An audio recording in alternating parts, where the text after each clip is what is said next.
যা যা যা, তুই এখানে তাড়াতাড়ি পালা। তোর মামি যদি দেখে না তুই এরকম প্রত্যেকদিন আমার এখানে পয়সা লিস, আমাকে তো কাল দিবে কে, আর তোকেও মামা ঘর লেখে দিবে, সজ্জা ঘর পাঠান দিবে। যা যা পালা পালা, যা যা যা যা। মামা মামা মামি আসছে।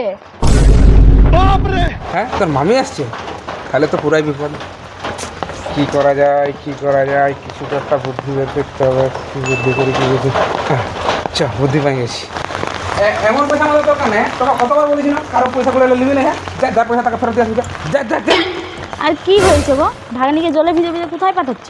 আরে দেখো না ভাগ্নিকে কতবার বলেছি যে কারো পয়সা করে নিবি না, দেখো 200 টাকা করে নিয়ে ঘর চলে আসছে। যার পয়সা এখনো দিয়ে আসবি, যা যা। আবার নি, শুনো শুনো শুনো, দাও পয়সাটা আমাকে দাও। সত্যি তুমি আর তোমার মামা এখনো বোকাই আছো, হাতের লক্ষ্যে আবার কখনো পায়ে ঠেলতে আছে। পয়সাটা আমার কাছেই থাক।